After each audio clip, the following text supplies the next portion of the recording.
Tes ya. Oke. Assalamualaikum warahmatullahi wabarakatuh. Selamat siang Bapak Tama dan juga teman-teman. Kami dari kelompok 4 akan mempresentasikan mengenai kasus yang terjadi pada PT Garuda Indonesia Persero. Sebelumnya perkenalkan, nama saya Vidina Sadia Kristianti, NIM 1815029. Kemudian rekan saya silahkan.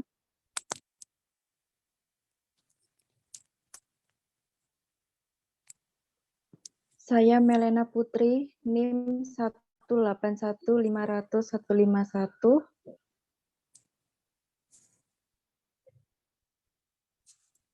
Selanjutnya. Saya Cindy Nur Islamia, NIM 181500008. Next, profil dari PT Garuda Indonesia Persero.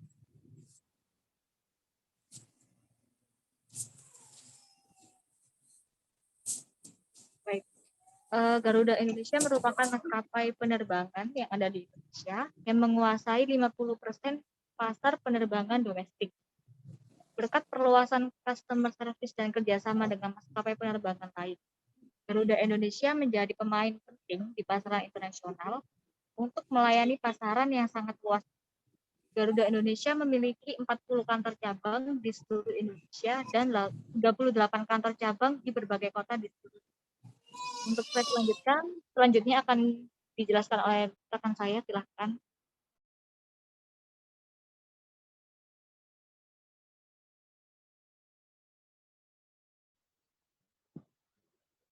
Saya akan menjelaskan tentang risiko audit atau yang merupakan kasus Garuda Indonesia pada bulan April 2019.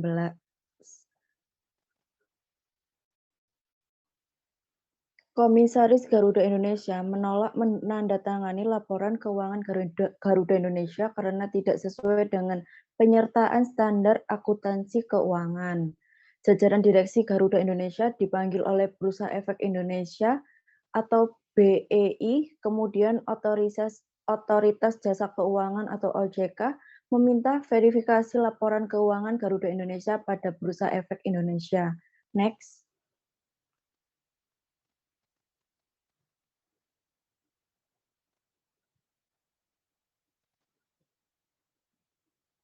Selanjutnya, sanksi yang diberikan mengadakan public expose atau perbaikan dan penyajian laporan keuangan tahunan per 30 Desember 2018. Kemudian, melakukan perbaikan kebijakan dan prosedur pengendalian mutu. Yang ketiga, ada pemberian denda kepada PT Garuda Indonesia dari Bursa Efek Indonesia dan Otoritas Jasa Keuangan serta kepada masing-masing anggota direksi. Kemudian solusi yang diberikan, yang pertama, kantor akuntan publik harus meninjau akun piutang PT Garuda Indonesia atas Mahata. Yang kedua, kantor akuntan publik perlu melakukan cross-check atas dokumen penjualan dan penerimaan perusahaan. Selanjutnya akan dijelaskan oleh rekan saya.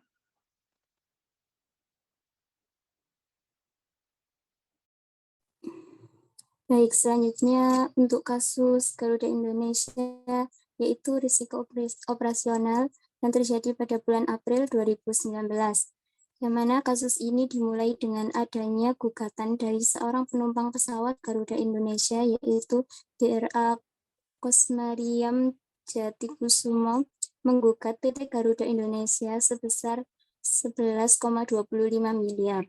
Gugatan tersebut diajukan lantaran adanya insiden yang menimpa dalam penerbangan GA264 yang terjadi pada 29 Desember 2017.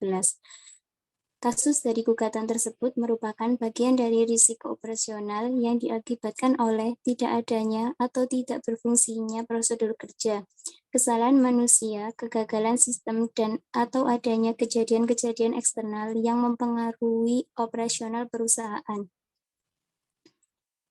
Untuk kasus yang selanjutnya yaitu mengenai risiko pasar yang terjadi pada bulan Maret 2018, dapat dilihat dari gambar di samping menunjukkan risiko perubahan harga pasar pada posisi portofolio saham di IHSG dan rekening administratif, termasuk di dalamnya transaksi derivatif. Pada tanggal 5 Maret 2018, harga saham Garuda Indonesia sebesar 320 per lembar saham.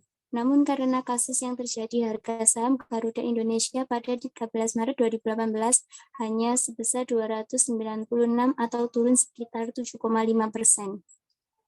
Selanjutnya akan dijelaskan oleh teman saya.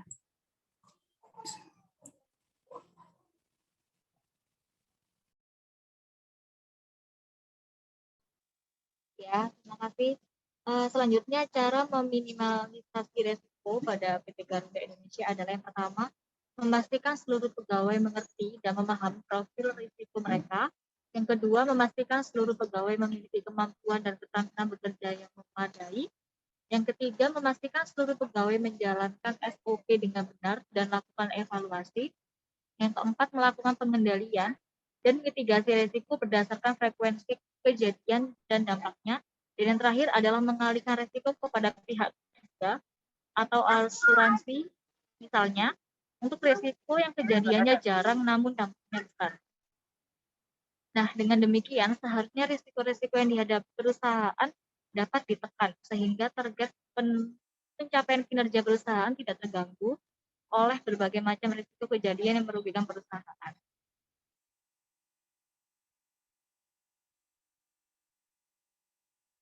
Kami akhiri. Wassalamualaikum warahmatullahi wabarakatuh. Terima kasih.